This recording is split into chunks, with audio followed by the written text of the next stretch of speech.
on va s'habiller chic pour la suite. Oui, comme as usual, comme on dit. Et là, c'est Le Diable s'habille en Prada 2. Alors, je ne veux pas dire que j'attendais ce film, mais je voulais aller le voir avec curiosité. J'en espérais pas trop. Et finalement, Le Diable s'habille en Prada 2. Bon, il tient ses promesses. Là, on va retrouver avec un certain plaisir cet univers que Hervé connaît, que moi je connais je connais très bien, bien sûr. L'univers du luxe. Couture.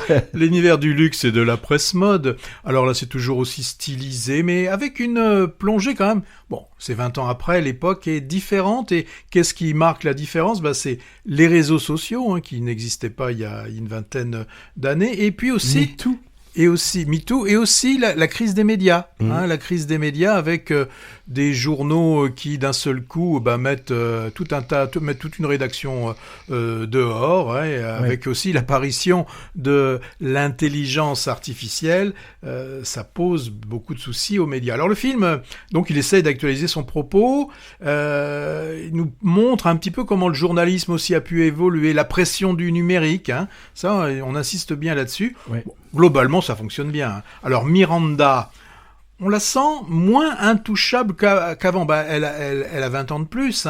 Comme si le temps et les changements du monde avaient fini quand même par la rattraper. Alors pour ceux qui n'auraient pas vu, Miranda, c'est la directrice d'édition du magazine. Ouais. Je ne sais plus comment il s'appelle d'ailleurs. Je ne sais plus. Runaway, je crois, non ? Runaway. Ouais.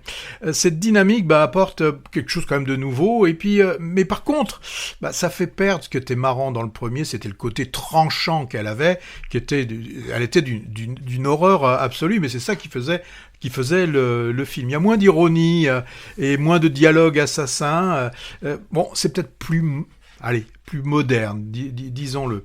Bon, on y gagne en réalisme, mais on y perd en piquant, quoi.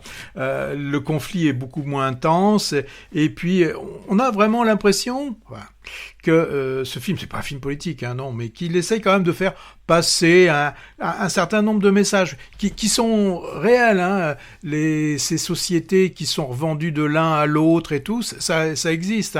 Dans le monde des médias, on le voit en France, avec tout ce qui peut se passer. Bon, la production très soignée, une esthétique des costumes, une ambiance, tout ça, c'est bien réussi. Ça reste fidèle à la saga. Bon, là, Emily, elle a pris un peu de galon, mais elle a perdu peut-être aussi en fraîcheur. Pourquoi tu dis Emily ? Emily, c'est une des jeunes. Ah oui, d'accord. Celle qui est devenue une véritable journaliste. Bon, moi, ce que j'ai aimé retrouver, c'est Meryl Streep. Cette Meryl Streep, c'est un peu notre Isabelle Huppert là-bas, quoi. Elle peut tout jouer. Et elle a fait tellement de rôles, les énumérer, il nous prendrait plusieurs émissions. Et là, moi, je trouve que c'est quand même une certaine classe.